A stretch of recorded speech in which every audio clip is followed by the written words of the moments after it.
From Illinois Public Media News, this is 217 Today. I'm Kimberly Schofield. It's Tuesday, May 28th. Coming up, a Midwest organization that uplifts beauty professionals came together for a competition to highlight a certain type of barber.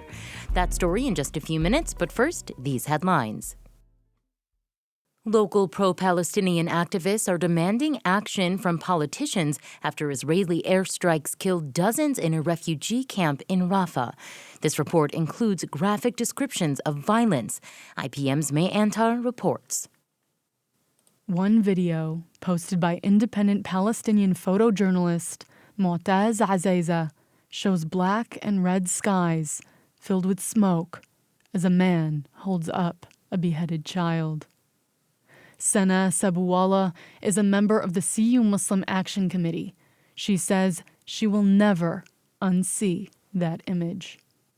If Rafah was the red line, the moral line that politicians wouldn't allow, the occupation to cross, we are so far beyond that.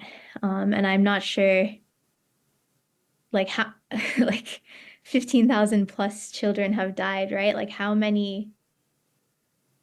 much more catastrophic disaster do our politicians need to see before they're morally outraged? Pro-Palestine activists are planning protests at Illinois Congresswoman Nikki Budzinski's offices on Wednesday as she meets with some in Champaign. May Antar, IPM News. The Illinois House heads back to Springfield today to put the finishing touches on the next fiscal year's state budget. The Senate passed the budget and finished the rest of its business late Sunday night. Now the House has to approve the more than $53 billion spending plan before it heads to Governor J.B. Pritzker. Democratic State Senator L.G. Sims of Chicago, the Senate's chief budgeteer, told reporters he doesn't expect the House to make any changes. The agreement between the two chambers is that the bill would go as is with no amendments. So I would expect the bill that you just saw us vote on will be the budget of the state of Illinois come July 1st. The House will also consider the revenue package to help pay for the budget, including a tax increase on sports wagering and a permanent cap on how much loss businesses can deduct from their state taxes.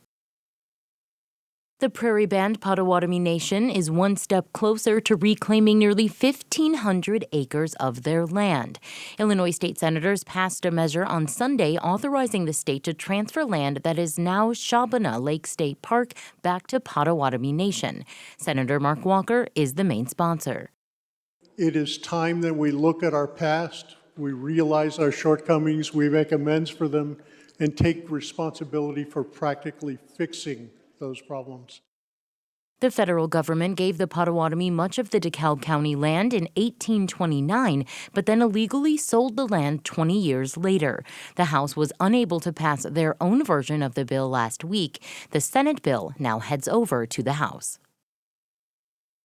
Illinois U.S. Senator Dick Durbin says the sighting of a controversial flag outside of a Supreme Court justice's vacation home is deeply concerning. Anna Shevchenko has more. The New York Times reports that the flag flown by Justice Samuel Alito was the same flag carried by insurrectionists during the January 6 attack on the U.S. Capitol. Durbin, the chair of the Senate Judiciary Committee, says it's a clear nod to the GOP MAGA movement. He's clearly biased, and that bias means that he's not going to be objective in dealing with these cases before the court. Cases that involve former President Donald Trump and the 2021 attack on the Capitol. Durbin says Alito should recuse himself from those cases, but he doubts he will. The court is losing its reputation and integrity in the process. Durbin didn't say if he'd call for a committee hearing on the issue. Anna Savchenko, WBEZ News. Still to come, a Midwest organization that uplifts beauty professionals came together for a competition to highlight a certain type of barber. That story is coming up next on 217 Today. Follow comedian Jesus Trejo on a cross-country journey as he explores how comedy binds us together in the series The Roots of Comedy. Trejo talks shop with 6 up-and-coming comedians as they reveal their perspectives on the unifying power of their craft. This exploration of the fabric of our country is part laughs and part commentary.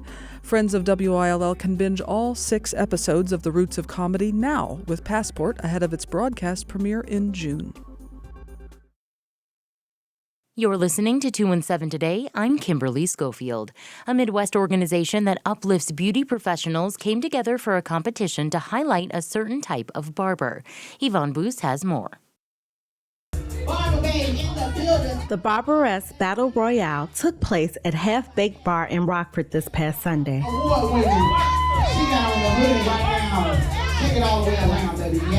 Music blared as stylists carefully crafted their creations. Judges stood nearby as others looked on, waiting for the final reveal. This competition puts the spotlight on female barbers. The number of male barbers across the country outweighed the number of females. According to Data USA, the barber industry includes about 79,000 artists, of which 78% are male compared to 22% female. Rebecca Manjarez is the owner of La Jefe's Multicultural Barbershop. This salon hosted the battle. Manjarez has practiced her craft for over 34 years. She says the event includes 2 lady barber competitions, a hairstylist competition, and a makeup artist competition. And at the very end, we have a tag team competition. And so the tag team consists of a barber. One of them has to be a female. Manjarez is a part of a group called Midwest Legends. This organization was started by barbers Marquez Tatum and DJ Mercy Music. It is comprised of about 137 stylists. Tatum is the owner of a Milwaukee, Wisconsin barbershop called Quest Creations. Manjarez also calls him her partner. Tatum says he and DJ Mercy Music created a poster that captures the faces of many Midwest stylists. And so once we created that poster, then we came up with the Certified Fresh Mixtape Cut Tour, and we started the tour with some of those individuals that was on the poster. Brandy Brown is the owner of Virtuosity Professional Hair Care Products. She is also a stylist and teacher. She says she received her barber's license years ago, but she set it on a shelf and focused on cosmetology. Things changed when she learned about Midwest Legends. I think now women barbers are more respected. Women barbers are able to have a clientele without a male sitting in a chair saying, "Can you cut?" So now, we're getting the respect that we deserve because we are just as talented, just as skilled, and just as educated as the male barbers. Jarquell Parker received his barber's license last year, but he's been cutting for about 2 years. He says women were his inspiration. His first barber was his aunt. Then I went to school. My instructor was also a woman barber, so the influence has always been there. And just working next to them, you do get a different feel. Like you can see that they do have a different touch with clients as well. So you get to, pick up on their soft touch skills. Parker says this event is important because it exposes the professionals to things that they would not have seen standing in a shop.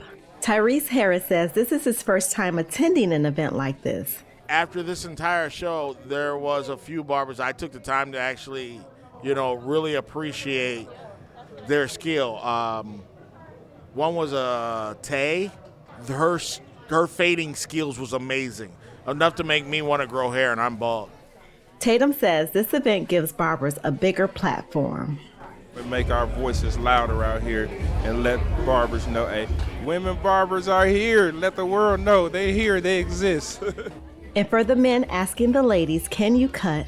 This competition shows the answer is yes, they can. I'm Yvonne Boos. All right, guys, ready? We're going to count down from 10, all right? Ready? 10, 9, 8, 7, 6, 5. And finally, in your forecast, meteorologist Andrew Pritchard says today will be sunny with a slight chance of a shower or thunderstorm late in the day and a high of 78 degrees. That's it for today. 2 and 7 Today is produced by Stephanie Mosqueda. Reporting today contributed by May Antar, Alex Degman, Mawa Iqbal, Anna Savchenko, and Yvonne Boos. Music by the Kilbourne Alley Blues Band. Reginald Hardwick is our news director. I'm Kimberly Schofield. 2 and 7 Today is a production of Illinois Public Media. Thanks for listening, stay safe, and we'll talk to you again tomorrow.